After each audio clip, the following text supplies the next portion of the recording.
"Get off my wife's grave!" Jonathan Preston's voice boomed, echoing across the deserted cemetery. The little boy, cowering, clutched a tattered photograph to his chest. His huge brown eyes, full of fear and despair, met the gaze of the enraged billionaire. "I'm sorry," the child whispered in a trembling voice. "But your wife, Emily, she was my mother." Jonathan froze, feeling the ground slipping out from under his feet. "What did you say?" The boy held out a photograph. In it, Emily Preston, the woman Jonathan had buried 2 years earlier, was smiling and hugging this very child. "It's impossible," Jonathan whispered. But in the boy's eyes, he saw something that made his heart stop.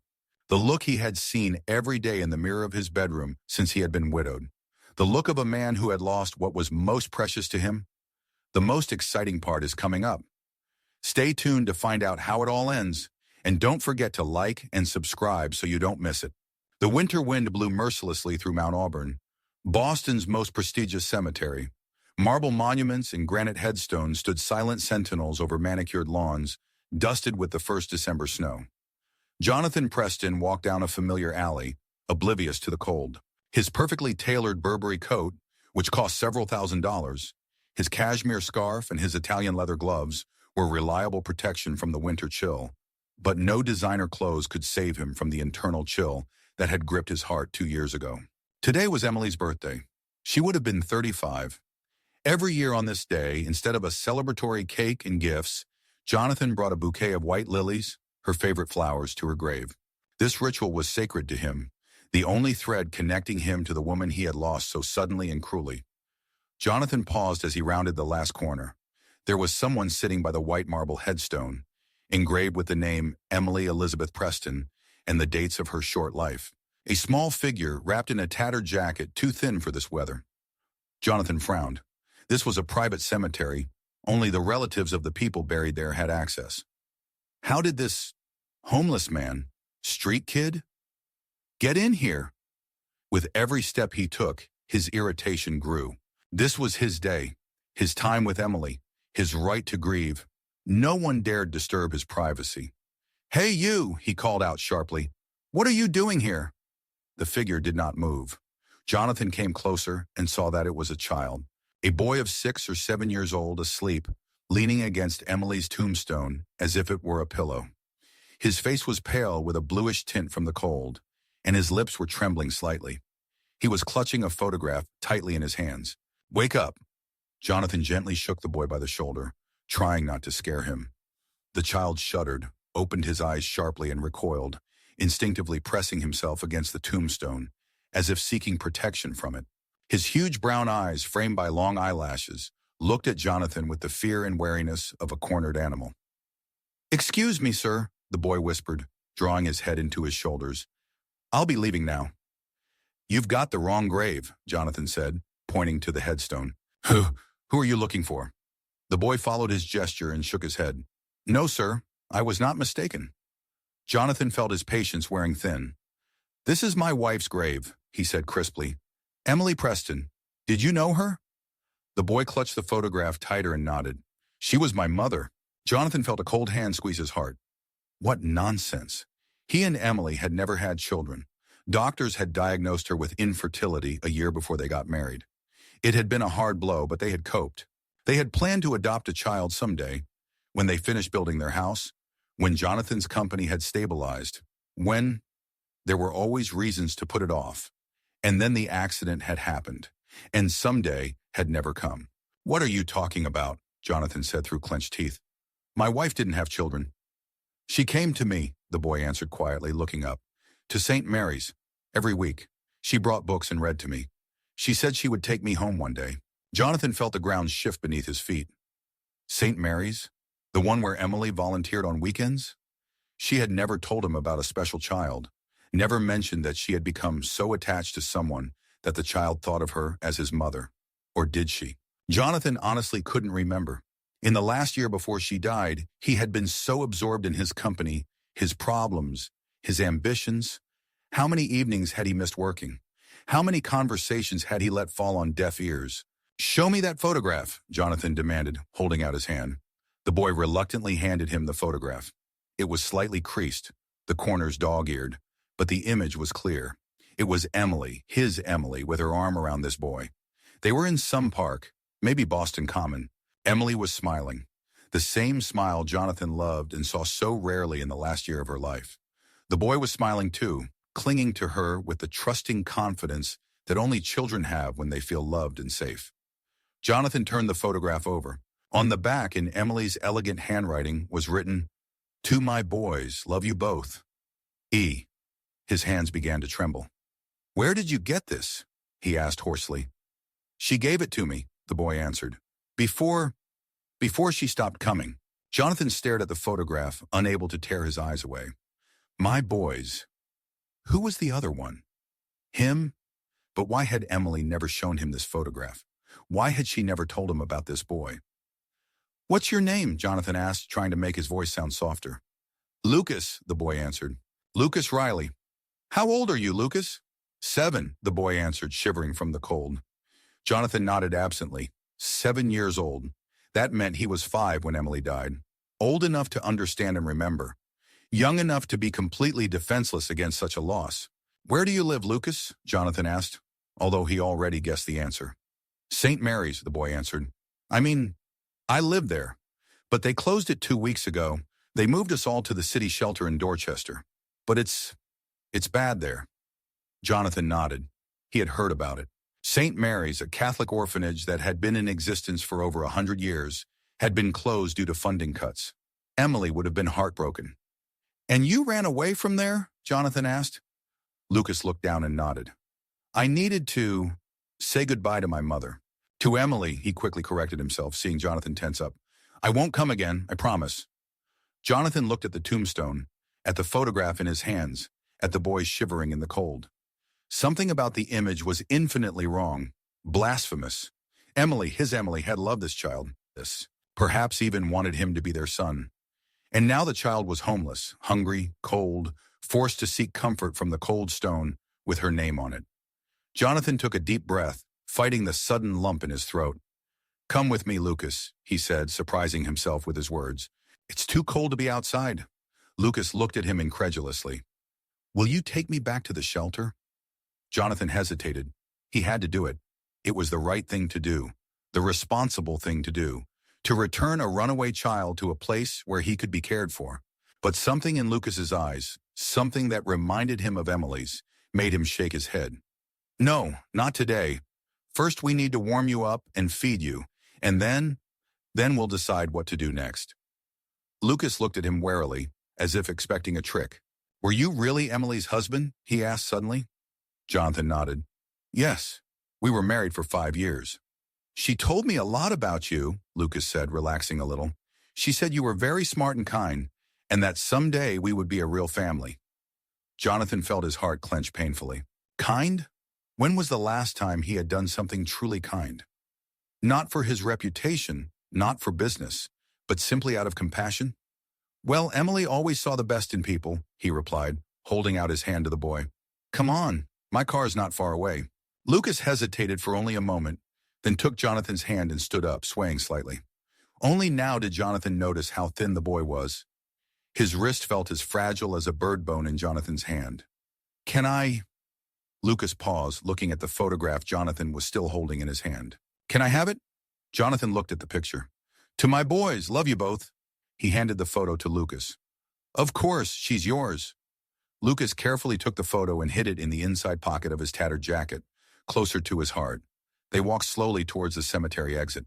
Jonathan automatically slowed down, matching Lucas's pace. The boy walked carefully as if every step hurt him. "Are you hungry?" Jonathan asked as they approached his Mercedes. Lucas nodded hesitantly, clearly embarrassed by his hunger. "Don't worry," Jonathan said, opening the passenger door. "We'll fix it right away." Lucas climbed into the front seat, his eyes wide with admiration at the luxurious interior. He sat very straight, trying not to let his dirty clothes touch the expensive leather upholstery. Jonathan walked around the car and got behind the wheel. He turned the heat up to full blast and stole a glance at his little companion. In the bright light of the salon, he could see the boy better. Lucas was pale, his chestnut hair was in need of a haircut. His lips were chapped from the cold. But his features were fine, almost aristocratic. High cheekbones, a straight nose, delicately shaped lips, and his eyes, large, expressive, the color of dark amber, almost like Emily's. "When was the last time you ate, Lucas?" Jonathan asked, starting the car. The boy shrugged his shoulders vaguely. "Yesterday, maybe. I found half a sandwich in the park." Jonathan felt his stomach clench at the words. Half a discarded sandwich. In one of the richest cities in the richest country in the world, a child was forced to pick up scraps from the trash. "You won't have to do that again," he said, pulling out onto the road. "I promise." "Will you take me home?" Lucas asked, hope glimmering in his voice. Jonathan nodded. "Yes, at least for today." The hope in Lucas's eyes dimmed a little, but he nodded, accepting the condition. "Thank you, Mr. Preston." "Call me Jonathan," he replied, surprising himself with his own words. He usually insisted on formalities, even with people he had known for years. "In the meantime, tell me how you met Emily." Lucas relaxed slightly and smiled for the first time since they met. "She came to the orphanage to read books to the children. It was 3 years ago, I think. All the children gathered around her, and I sat in the corner. I hardly talked to anyone then, and she noticed me, came up to me and asked why I wasn't listening to the story with everyone else." Jonathan listened without interrupting, imagining the scene. Emily always had a knack for finding those who needed care the most. "I told her I didn't like fairy tales," Lucas continued, "that they were lies, that there were no happy endings or good fairies in life. And do you know what she did? She sat down next to me and said, 'I thought the same thing when I was little. But then I realized that fairy tales aren't meant to deceive. They're meant to remind us of what's worth fighting for.' And then she brought me another book. Not a fairy tale, but one about a boy who lost his parents but found the strength to live on and even be happy." Jonathan felt tears welling up in his eyes. This was Emily all over. Her wisdom, her kindness, her ability to find the right words. "She came every week," Lucas continued. "First she read to me, then we went to the park together, to museums. Once she even took me to the movies. And the week before the accident, she said that soon I would have a real family, that she talked to you and you agreed." Lucas's voice broke. He turned to the window, but Jonathan could see his face reflected in the glass, the boy's eyes shining with unshed tears. Jonathan's grip tightened on the steering wheel. Emily had spoken to him? He didn't remember anything like that. But the last few months before the accident had been a blur.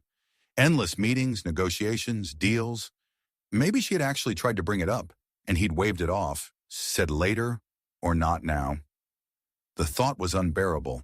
"I don't remember us discussing adoption," Jonathan admitted honestly. But Emily could have planned this conversation. She was very methodical about important matters. Lucas said nothing, continuing to look out the window. Jonathan did not insist on continuing the conversation. He needed time to think about everything he had learned. They pulled into the fashionable Back Bay area, where old Victorian mansions stood next to modern luxury homes. Jonathan parked in front of one of these houses, a 4-story red brick mansion with large windows and an elegant facade. "We've arrived," he said, turning off the engine. Lucas looked at the house with wide eyes. "Do you live in a castle?" Jonathan couldn't help but smile. "Not exactly, but the house is really big. Let's go inside." They walked up the steps to the front door. Jonathan punched a code into the alarm panel, and the massive oak door swung open silently. Inside, they were greeted by an atmosphere of luxury and coldness. The perfectly selected furniture, the artwork on the walls, the designer lighting, everything screamed wealth and taste, but not warmth and comfort. "Take off your shoes and come in," Jonathan said, taking off his coat and hanging it in the spacious wardrobe by the entrance. Lucas carefully removed his worn sneakers, careful not to let his dirty socks touch the marble floor. His jacket was so thin it barely deserved the name. Jonathan noticed that underneath he was wearing only a faded superhero t-shirt. "You need warm clothes," Jonathan said, "but first let's get you fed. Let's go to the kitchen." He led Lucas through the spacious living room into the equally spacious kitchen. Everything here was gleaming with chrome and marble, high-tech appliances, and an almost sterile cleanliness that made it look like no cooking had ever been done in this kitchen. And so it was. Jonathan didn't cook. His refrigerator was usually stocked with pre-packaged food from high-end grocery stores and restaurant deliveries. After Emily's death, he rarely ate at home, preferring restaurants or the office cafeteria. "Sit down," Jonathan said, gesturing to a bar stool by the kitchen island. "I'll see what we've got." Lucas carefully climbed onto the chair, trying not to touch or stain anything. Jonathan opened the refrigerator and looked critically at the contents. Containers of food brought from the restaurant 2 days ago, a few apples, a carton of milk with an expiring date, half a pack of butter. How about pasta bolognese? He asked, pulling out a container. You just need to warm it up. Lucas nodded. Yes, sir. Jonathan. Anything, thank you. Thanks, food. Jonathan transferred the pasta to a plate and put it in the microwave. While the food was heating up, he poured Lucas a glass of orange juice. Here, he said, placing the glass in front of the boy. You must be thirsty. Lucas took the glass with both hands and began to drink in small, careful sips, as if afraid that he would not be allowed to finish it. The microwave beeped. Jonathan pulled out a plate, placed a fork and knife in front of Lucas, and sat down across from him, watching the boy eat. Lucas was hungry, but he ate slowly, carefully, almost gracefully. His table manners were impeccable for a child his age. Did anyone teach you etiquette? Jonathan asked in surprise. Lucas nodded, swallowing his bite. Emily. She said that good manners are showing respect for yourself and others. Jonathan felt his heart clench painfully again. Those were Emily's exact words. She often repeated that phrase. She was right, he said quietly, as always. While Lucas was eating, Jonathan secretly took out his phone and dialed his lawyer's number. Mark, this is Jonathan Preston, he said when the line answered. I have an unusual situation. I need information about St. Mary's, which recently closed, and about a boy named Lucas Riley, who was transferred from there to a city shelter. Yes, it's urgent. I'm waiting for your call. Lucas continued eating, pretending not to hear the conversation, but Jonathan noticed how his shoulders tensed. When he finished the conversation, he put the phone down and smiled at the boy. Don't worry, I just want to know more about your situation. You won't have to go back to the shelter today, I promised. Lucas nodded, but the tension didn't leave his posture. I didn't run away because they were abusive there, he said after a pause. It's just, there are too many kids there, and no one cares about each individual child, not like the sisters at St. Mary's. They knew everyone by name. They knew what we loved, what we were afraid of. Whereas at the city shelter, we're just numbers. Jonathan nodded, unsure what to say to that. What did he know about the lives of children in orphanages? Nothing except what Emily had told him about her volunteer work. And had he really listened to her? Apparently not. Having finished eating, Lucas carefully placed his fork on the empty plate. Thank you. It was very tasty. You're welcome, Jonathan replied. Want anything else? Dessert? Fruit? Lucas shook his head. No thanks. I'm full. Jonathan nodded, taking the plate. Then let's find you something to wear. Your clothes? He trailed off, not wanting to embarrass the boy, but Lucas finished for him. Dirty and torn. I know. Sorry. You have nothing to apologize for, Jonathan said quickly. Nothing at all. He took Lucas to the second floor where the bedrooms were. The house was huge, 6 bedrooms, each with its own bathroom, guest rooms, and office, a library. This is the guest room, Jonathan said, opening the door to one of the bedrooms. You can stay here. The bathroom is through that door. The room was neutral in color, with a large bed covered in fine linens, elegant furniture, and minimalist decor. It was immaculate but impersonal, like a high-end hotel room. Lucas walked inside, looking around with undisguised admiration. All this? For me? Yes, for today, Jonathan replied. Now let's find you some clothes. He walked into his bedroom, much larger and even more elegant than the guest room. It was also coolly minimalist, but the expensive materials and clean lines created an atmosphere of understated luxury. Jonathan opened the walk-in closet, which was the size of an average bedroom, and began rummaging through the drawers. Eventually, he found an old t-shirt that could serve as Lucas's nightshirt and a new, never-worn pair of sweatpants with a drawstring waist. Here, he said, returning to the guest room. This will be a bit big, but it will do for one night. Lucas took the clothes, holding them carefully as if they were made of fragile glass. Thank you. I'll show you how to use the shower, Jonathan said, leading the boy into the bathroom. The bathroom was marble and glass, with double sinks, a huge tub, and a separate shower. Jonathan explained how to adjust the water temperature, where to find clean towels and shampoo. Make yourself at home, he said, heading for the door. I'll be downstairs in the office. If you need anything, just call. Lucas nodded, still looking around with the expression of a man who had found himself in a fairy tale palace. Jonathan left, closing the door behind him, and went down to his office on the first floor. As soon as he sat down at his desk, the phone rang. It was his lawyer, Mark Lewinsky. "Jonathan, I have the information you asked for," Mark said without preamble. "St. Mary's was indeed closed 2 weeks ago due to financial problems. All the children were placed in other institutions. Lucas Riley, age 7, an orphan, was transferred to the city orphanage on Blue Hill Avenue." "What is known about his origin?" Jonathan asked. "Not much," Mark answered. "Mom died in childbirth. Father unknown. No relatives willing to take custody. Was in temporary custody with 2 families, but both times he was returned to the system. In the first case, the foster mother became seriously ill. In the second, the family moved to another state and did not want to take him with them." Jonathan felt anger rising inside him. How could someone take a child and then just discard him like he was nothing? "He was reported missing by the shelter this morning," Mark continued. "He's officially wanted, but frankly the police aren't doing much of a search. Too many kids running away. Too few resources." "What happens if he comes back?" Jonathan asked. "Standard procedure," Mark replied. "A reprimand, maybe some restrictions on privileges. Nothing serious for a first offense." Jonathan nodded, although the lawyer couldn't see it. "And if someone wants to take him under guardianship?" There was silence on the other end of the line. "Jonathan," Mark began cautiously, "you're not thinking about adoption, are you? It's a very serious step." "I know," Jonathan interrupted. "Just tell me the procedure. Hypothetically." Mark sighed. "Hypothetically, the process begins with an application to adopt a specific child. Then comes a background check of the applicant. Financial status, criminal history, housing conditions. For a single man wishing to adopt a boy, the background check is especially thorough. Then a home visit by a social worker, a psychological assessment, courses for adoptive parents. The entire process takes at least 6 months, often up to a year." "What about temporary custody?" Jonathan asked. "Until the adoption process is complete?" "It's possible," Mark replied, "but there would have to be a good reason for that.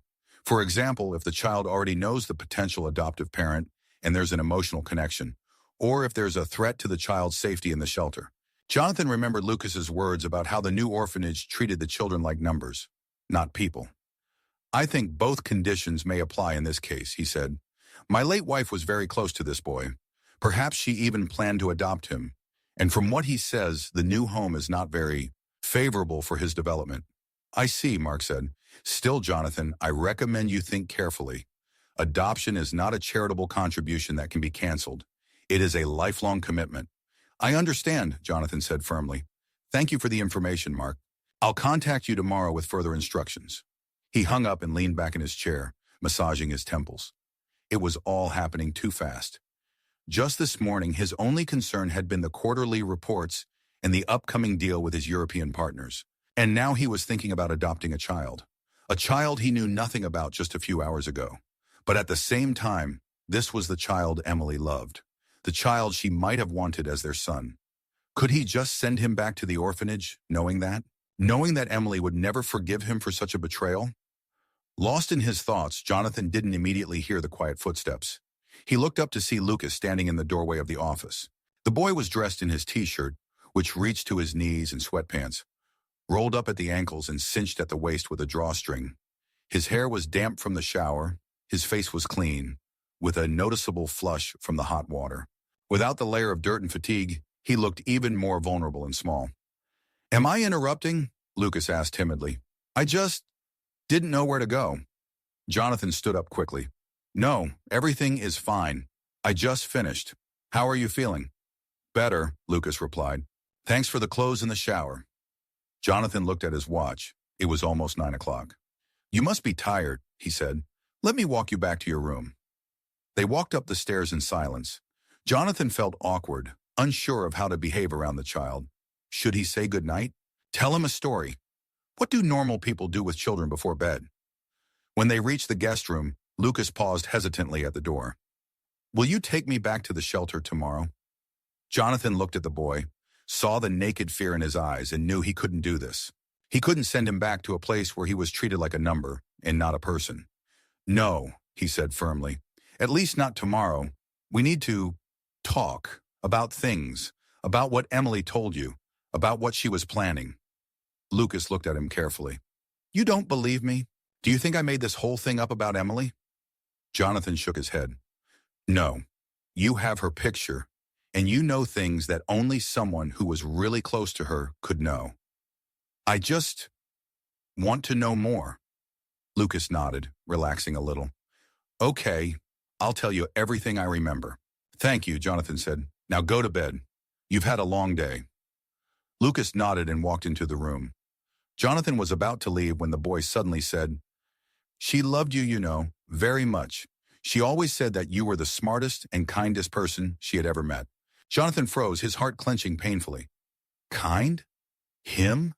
The man who was so absorbed in his work that he didn't notice his wife planning an adoption? The man who didn't even remember their conversations about it. Good night, Lucas, he said hoarsely.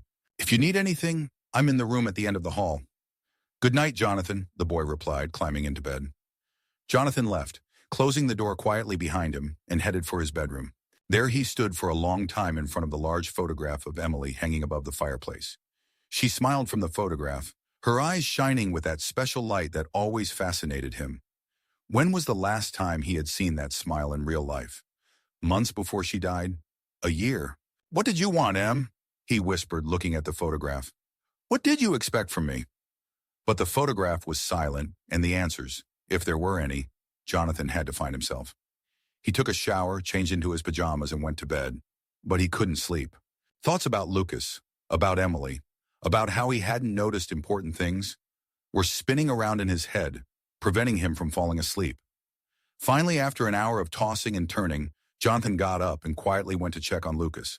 The boy was asleep, curled up on the very edge of the huge bed, as if afraid of taking up too much space.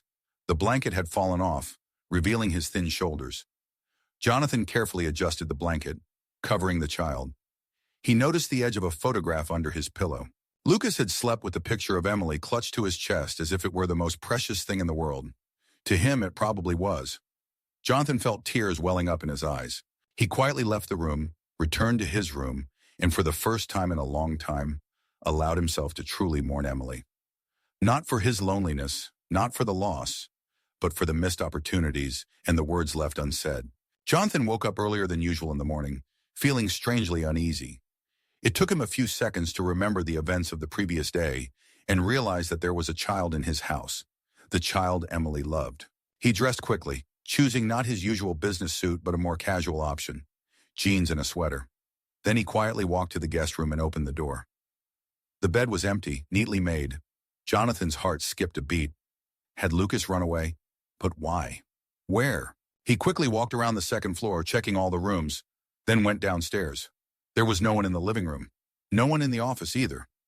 Jonathan was already starting to panic when he heard a quiet sound from the kitchen. There, sitting at the kitchen island, Lucas was drawing something on a piece of paper. When he saw Jonathan, he flinched and quickly put the drawing away. Good morning, Jonathan said, trying to hide the relief in his voice. You're up early. They wake everyone up at 6 at the shelter, Lucas replied. I'm used to it. Jonathan nodded, moving closer. Are you hungry? I can make breakfast. Or, no, honestly, I can't cook, but I can order something for delivery. Lucas smiled slightly. Emily also said that you don't cook. She was planning to teach you how to make pancakes. That little detail pricked Jonathan again. How many more of Emily's moments, plans, dreams had he missed? How many conversations had he not heard? I wouldn't mind learning, he said quietly, but I'm afraid delivery will have to do today. What do you like for breakfast? Lucas shrugged. I'm not picky. That's not an answer, Jonathan said softly. What do you like? If you could have any breakfast in the world, what would it be? Lucas thought for a moment. Pancakes with maple syrup and strawberries. Emily brought me some of those once for my birthday. Jonathan nodded, taking out his phone. Pancakes and strawberries. Consider it ordered. He quickly found the nearest cafe that delivered breakfast and placed an order. It'll be here in 20 minutes, he said, putting the phone away. In the meantime, we can talk. What were you drawing there? Lucas reluctantly showed the drawing. It showed 3 figures standing in front of a large house. A woman with long hair, a tall man, and a small boy between them, holding their hands. Is it you and me and Emily? Jonathan asked, feeling his throat tighten. Lucas nodded, looking down. She said that one day we would be a real family, that I would have a mom and dad, and a house, and maybe even a dog. Jonathan stared at the drawing in silence. Emily had always wanted a dog, but he had refused, saying they had no time to take care of one, that it was too much responsibility. "It's a good drawing," he said at last. "You're talented." Lucas smiled slightly. "Emily taught me. She said that art helps to express what is difficult to say in words." Jonathan nodded. It was so like Emily to find creative ways to approach everything, even working with a difficult child from an orphanage. "Tell me more about what you did together," he asked, sitting down on a bar stool next to her.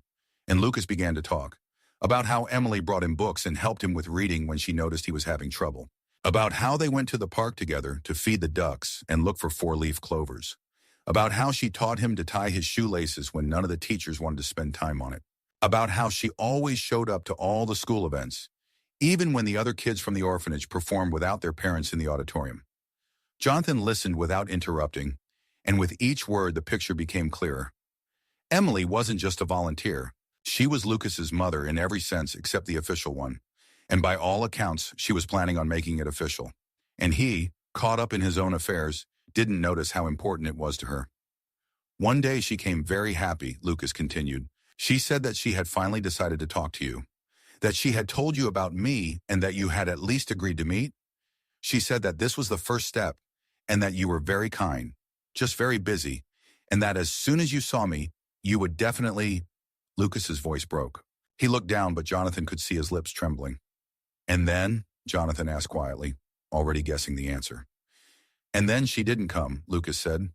"Sister Maria said Emily had been in an accident, that she died." He said the last word barely audibly, as if he still couldn't accept it. Jonathan closed his eyes. He remembered that day, the call from the hospital, the speeding ride, the doctors shaking their heads, Emily's cold hand as he squeezed it, begging her to open her eyes. "I tried to find out about the funeral," Lucas continued. "I wanted to say goodbye, but Sister Maria said it was just for family, and I wasn't her family, not really." Jonathan felt tears welling up in his eyes.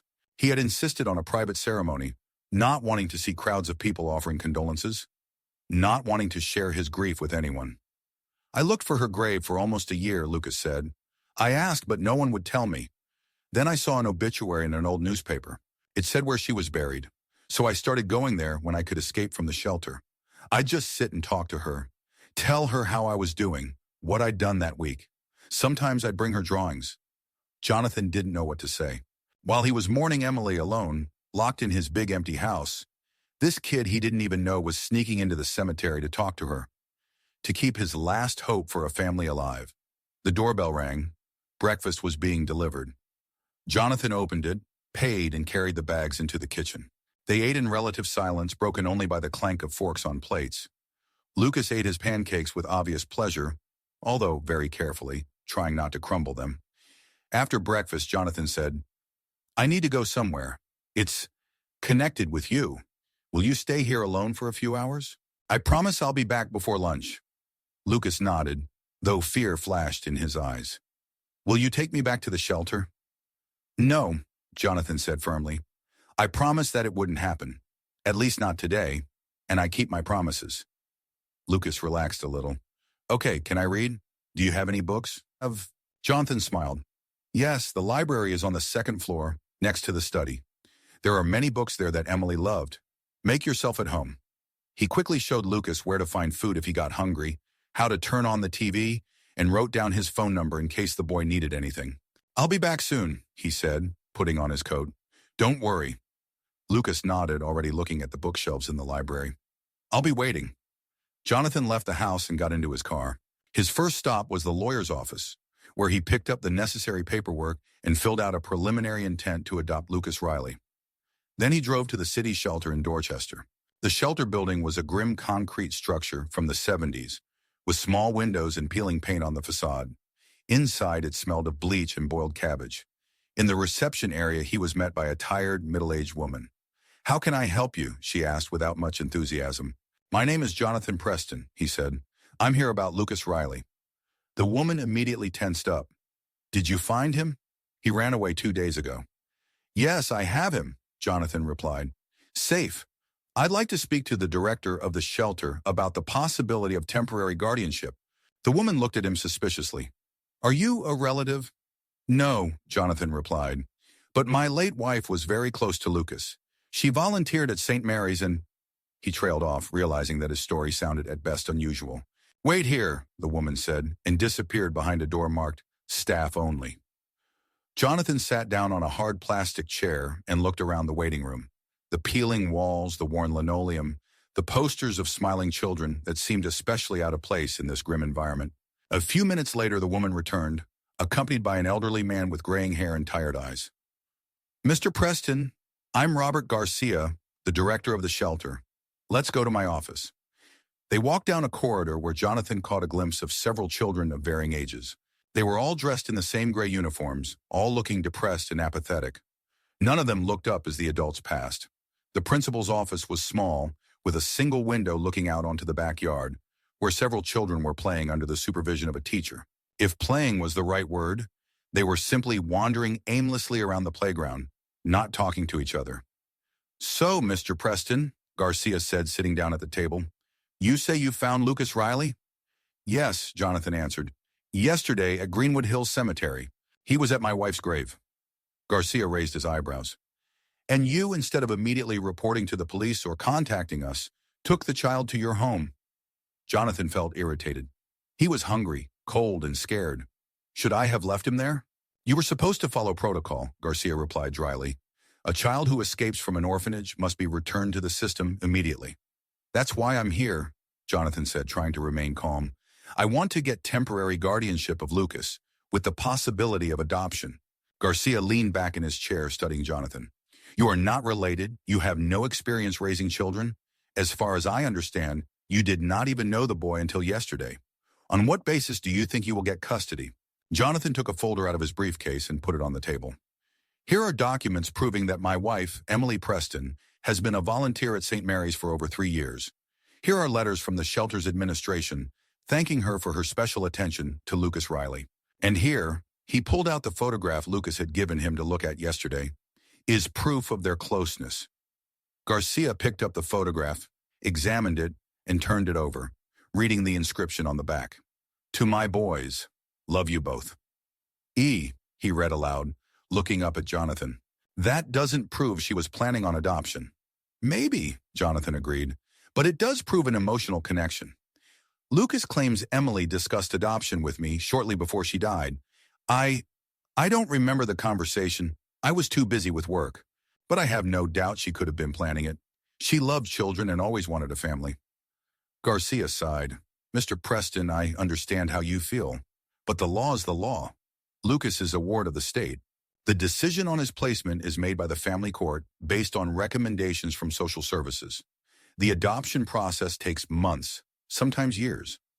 I'm willing to go through the process, Jonathan said firmly, but I'm asking for temporary custody while my application is being processed. Lucas has already run away from here once. What's to stop him from doing it again? And who knows what might happen to him on the streets next time? Garcia drummed his fingers on the table. Temporary guardianship is possible, but only after a comprehensive study of your candidacy, checking your financial situation, housing conditions, psychological assessment. I agree to all the checks, Jonathan said, but I ask that you do not separate Lucas and me during this time. He has already lost too much.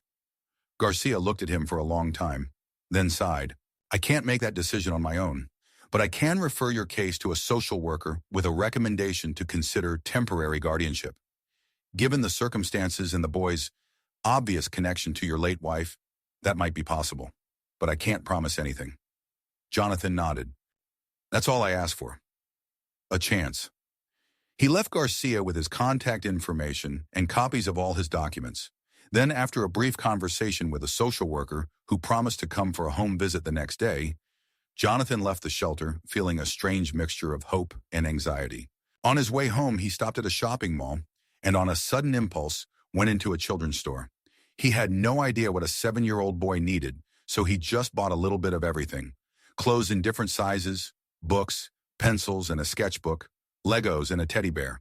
When he returned home, laden with bags, Lucas was sitting in the library, completely engrossed in his reading. On the table next to him was a stack of books he had already looked through. Hello, Jonathan said as he entered the room. I'm back. Lucas looked up and smiled. a real happy smile that transformed his face. "Hi, I found the books Emily read to me, and many more. You have a whole library." "This is your library now, too," Jonathan said, setting the bags on the floor. "For the time being, at least." Lucas's smile became a little uncertain. "What does it mean?" Jonathan sat down in the chair opposite him. "I was at the shelter. I spoke with the director and the social worker. I applied for temporary guardianship over you, with the prospect of adoption." Lucas looked at him with wide eyes, unblinking. Do you want to be my guardian?" "Yes," Jonathan replied, "if that's what you want." "But why?" Lucas asked quietly. "You don't know me at all." Jonathan took a deep breath. "Because Emily loved you. Because she probably wanted us to be a family. And because I already let her down once by not listening. I don't want to let her down again." Lucas looked down. "So you're doing this for her? Not for me?" Jonathan felt his heart clench. What a penetrating question for a 7-year-old to ask. And how painful. "I won't lie to you, Lucas," he said. "At first, yes, I thought about it for Emily's sake. But then I visited that orphanage. I saw the kids there. No one deserves a childhood like that. Especially you, a smart, talented, polite boy. You deserve a family, a home, love. And if I can give you that, I want to try. Not just for Emily's sake, but for yours. And maybe even for my own," he added more quietly. Lucas looked at him for a long time, as if assessing the sincerity of his words. Then he nodded slowly. "I would like to stay with you, if possible." "Okay," Jonathan said, feeling a strange warmth spreading inside him. "Then let's try it. A social worker is coming tomorrow to assess the situation and talk to both of us. If all goes well, you can stay here. Officially." Lucas smiled, but there was still a wariness in his eyes, as if he was afraid to believe what was happening. "And if not, then we'll keep fighting," Jonathan said firmly. "I won't give up, Lucas. I promise."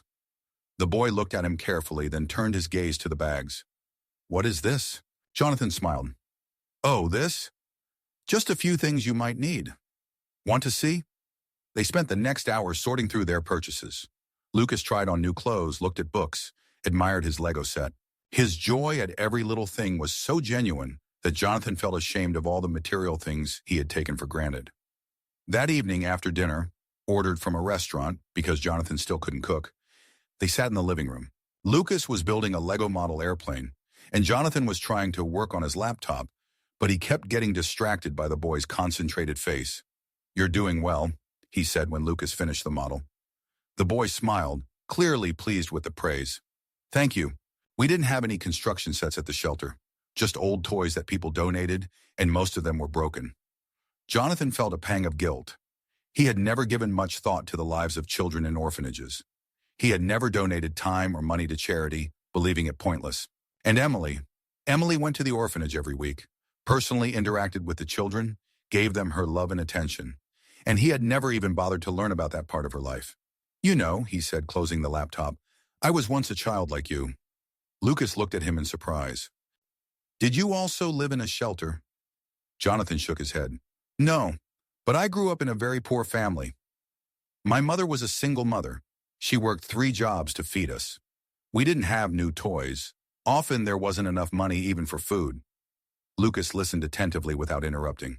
"I swore to myself that when I grew up I would have everything," Jonathan continued.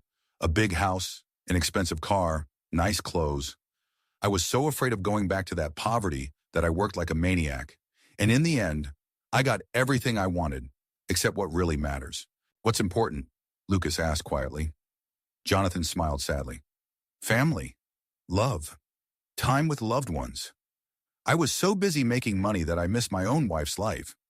I didn't even know she went to the shelter every week and spent time with you. I didn't know she wanted to adopt a child. I was blind."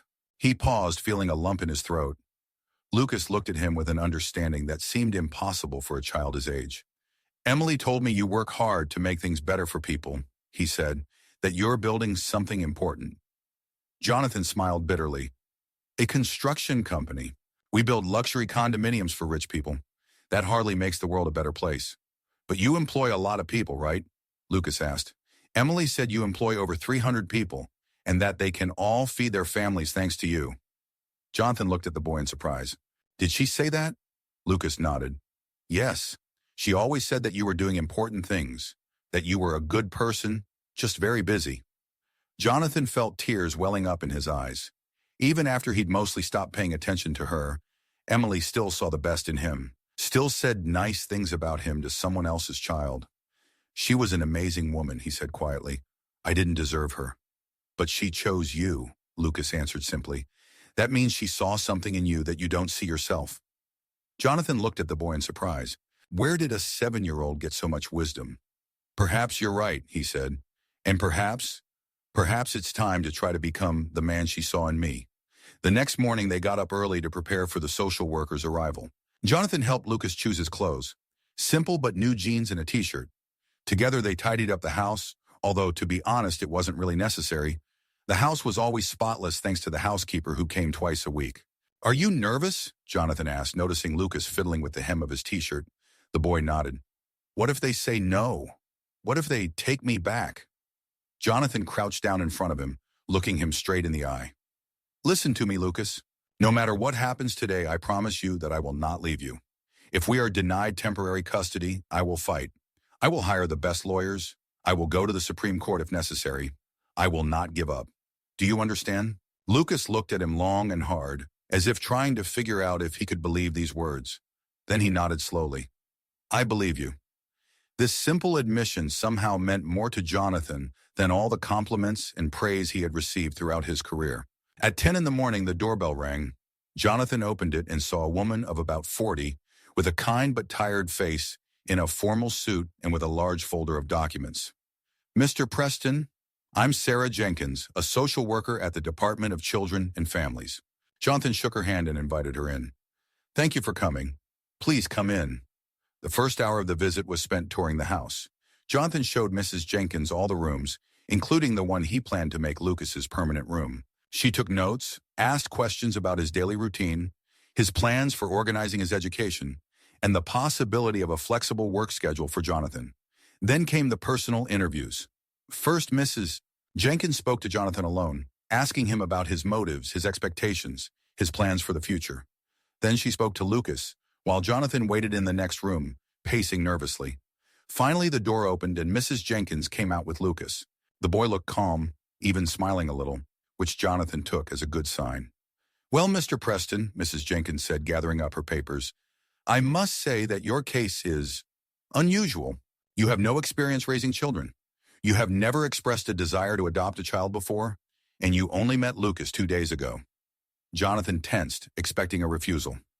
However, Mrs. Jenkins continued, I see genuine concern on your part. You have all the material resources to provide the child with a comfortable life. And most importantly, I see an obvious emotional connection between Lucas and your late wife, which you seek to preserve and respect. She paused, looking at Lucas, who stood next to Jonathan, barely breathing. In light of all these circumstances, I recommend that the court grant your application for temporary guardianship, with certain conditions, of course. You will be required to immediately begin courses for foster parents, report regularly to the department, and allow me or another social worker to visit you unannounced for the first 6 months. Jonathan felt something inside him release. Of course, I agree to all conditions. In that case, Mrs. Jenkins smiled, I can say tentatively that Lucas will remain with you. The court's official decision will be in a few days, but given the circumstances, there is no need to return the child to the shelter at this time. Lucas, who was standing next to Jonathan, suddenly pressed himself against his side, wrapping his arms around his waist. Jonathan, without thinking, hugged him back, feeling the small body tremble with relief. Thank you, he said to Mrs. Jenkins. We won't let you down. After the social worker left, he and Lucas stood in the middle of the living room for a long time without speaking. Finally, Jonathan knelt down to be level with the boy. Well, there you go. Now you officially live here. How do you feel? Lucas smiled, a real happy smile that transformed his face. Good, very good. Me too, Jonathan admitted. And you know what? I think we should celebrate. How about going somewhere? To the park, to the movies, to the zoo, wherever you want. Lucas thought for a moment. Can we go to Emily's grave? I want to tell her the good news. Jonathan felt tears welling up in his eyes. Of course, that would have been Lucas's first instinct, to share his joy with the woman he considered his mother. "Of course," he said. "Let's go see her together." They drove to the cemetery. On the way, Jonathan stopped at a flower shop, where together they chose a large bouquet of white lilies, Emily's favorite flowers. The cemetery was quiet and peaceful. They walked slowly down the familiar path, Lucas holding Jonathan's hand tightly, as if afraid that this might all be a dream. When they reached Emily's grave, the boy carefully placed the flowers on the headstone and stepped back, standing next to Jonathan. "Hi, Mom," he said quietly. "I came to tell you good news. I'm living with Jonathan now. He's very nice, just like you said. He bought me new clothes and books and Legos, and he said I could stay with him forever if I wanted." Jonathan stood there, his heart breaking at those simple words. He looked at his wife's tombstone, at the name carved into the cold marble, and suddenly felt a strange calm. For the first time in 2 years, he felt no bitterness or anger standing there, only a quiet sadness and gratitude. "Hi, Em," he said quietly. I found him, or he found me. I'm not sure it matters. The important thing is that we're together now, and I promise I'll take care of him the way you wanted me to. I'll be better. For him. For you. For both of us." Lucas looked at him, tears glistening in his eyes, but they weren't tears of grief. They were tears of hope. Hope for a future that had seemed impossible just a few days ago. Jonathan extended his hand, and Lucas took it without hesitation. They stood before Emily's grave, holding hands. Two people brought together by the love of a woman gone too soon. Two people who were now family. "I think she would be happy," Lucas said after a long silence. Jonathan looked at the boy, at his serious face, at his eyes so similar to Emily's in their insight and kindness, and he realized that Lucas was right. "Yes," he answered. "I think she would be very happy." On the way back, Lucas dozed off in the passenger seat. Jonathan glanced at him occasionally, feeling a strange and new sense of security. He wasn't protecting this kid, though he was doing that too, of course, but somehow Lucas's presence in his life gave his existence a meaning it hadn't had before. For the last 2 years since Emily's death, he had lived as if in a dream, mechanically performing his duties, feeling nothing but the dull pain of loss. But now, looking at the sleeping child, Jonathan felt the ice inside him begin to melt. At home, Jonathan gently woke Lucas and led him inside. The boy, still sleepy, followed obediently beside him. "You know what?" Jonathan said as they entered. "We need to celebrate. How about pizza for dinner?" Lucas's eyes lit up. "Real pizza? Delivery?" "Sure," Jonathan smiled. "Anyone you want." As they waited for the delivery, Lucas suddenly became serious. Can I call you Dad?" he asked quietly without looking up. "Not now, of course. Someday, if you don't mind." Jonathan froze, feeling something inside him flutter. "You can call me whatever you want, Lucas," he replied softly. "Jonathan, Mr. Preston, or Dad, whenever you're ready." Lucas nodded, still avoiding his gaze. "I've never called anyone Dad before," he admitted. "I'm not quite sure how to do it." "I've never been anyone's dad either," Jonathan said. "I think we can figure this out together." The doorbell rang. Pizza delivery. They settled into the living room, turning on a children's movie on the big screen TV. Lucas ate greedily, glancing at Jonathan from time to time, as if checking if he was there. After dinner, when Lucas was already in his pajamas and getting ready for bed, Jonathan sat on the edge of his bed, unsure of what to do next. He had never put a child to bed before. "Emily told me stories," Lucas said, as if reading his mind. "But you don't have to." "I'm not very good at fairy tales," Jonathan admitted, "but I can try. Or read one of the books we bought." Lucas shook his head. "Can I just tell you something? A story Emily used to tell me." Jonathan nodded, settling into a more comfortable position. "She said," Lucas began, "that home isn't walls or a roof. Home is people who care about you, who love you even when you're wrong, who are always happy to see you. She said that you and she were building a house, not the one you live in, although there is that too, but a real home, a place that's always warm, even on the coldest day, a place where no one is ever alone." Jonathan listened, feeling a lump in his throat. This was Emily, her vision, her dream, her kindness. "She wanted me to be a part of this house," Lucas finished quietly. "And you will," Jonathan promised without hesitation. From this day forward, Emily, Emily would have wanted that, and so would I. The boy smiled, his eyes beginning to close from fatigue. Thank you, he muttered, falling asleep. Good night, Dad. The last word was spoken so softly that Jonathan might have thought he had imagined it. But he knew he had heard correctly. He sat next to the sleeping boy, feeling something inside him change, as if the dark, empty room he had lived in for the past 2 years had suddenly filled with light. Standing up carefully so as not to wake Lucas, Jonathan left the room and quietly closed the door behind him. In the hallway, he stopped in front of a photograph of Emily, the same one taken a few months before her death. She was smiling in the photograph, her eyes shining. I get it, Em, he whispered. I finally get what you were trying to tell me, what a real home means, what a real family means. Thank you for not giving up. Thank you for sending him to me. 6 months have passed. Jonathan's life has changed so much that sometimes he doesn't recognize himself. He's cut back on his hours, delegated some responsibilities to deputies, and started working remotely 2 days a week. All to spend more time with Lucas. The boy had changed too. He was no longer the scared, skinny child Jonathan had found in the graveyard. He smiled more often, spoke louder, and laughed heartily. He went to a new school, where he quickly became one of the best students. His talent for drawing was noticed by the teachers, and now he attended art classes twice a week. Her relationship with Jonathan grew stronger day by day. Through the awkwardness of the first weeks, through the little misunderstandings and arguments, through Lucas's nightmares and fear of abandonment, through Jonathan's doubts and inexperience, they were building what Emily called a real home, and today was a special day.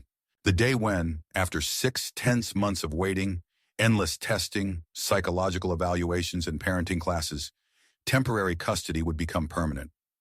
The day when Lucas would officially become Lucas Preston. They stood outside the courthouse, both wearing suits, one large, one small. Lucas nervously tugged at his tie, clearly uncomfortable in his unfamiliar attire. Behind Jonathan loomed the shadow of Margaret Fleming, a member of an elite family who had counter-petitioned to adopt Lucas at the last minute, claiming they could provide the boy with a more stable family environment with a mother. Their unexpected intervention a week ago had nearly derailed the entire adoption. Are you nervous? Jonathan asked, feeling his own heart pounding. Lucas nodded. What if the judge says no? What if he decides you're not suitable? Jonathan dropped to one knee, looking the boy straight in the eyes. Listen to me, Lucas. In these 3 months, you have become a son to me, not on paper, but in my heart. And no matter what happens in this room today, that will not change. I am your dad, and I will always be with you. Always. Do you understand? Lucas nodded seriously, then hugged Jonathan around the neck, tightly, as if he was afraid to let go. I love you, Dad, he said quietly. I love you too, son, Jonathan replied, feeling tears welling up in his eyes. They walked into the courthouse holding hands. Lawyers, social workers, a judge were waiting for them. Formalities, questions, documents. And then the judge said those very words. Satisfait, having considered both petitions, having studied all the materials of the case, and taking into account the opinion of psychologists, social workers, and above all, the child himself, I grant Jonathan Preston's petition for adoption and reject the counter-petition of the Fleming family. From this moment on, Lucas Riley officially becomes Lucas Preston, the legitimate son of Jonathan Preston, with all the corresponding rights and privileges. The sound of the judge's gavel seemed to mark the beginning of a new chapter in their lives. After leaving the courthouse, they did not immediately go home. There was one more important visit they had to make. It was sunny and quiet that day at Mount Auburn Cemetery.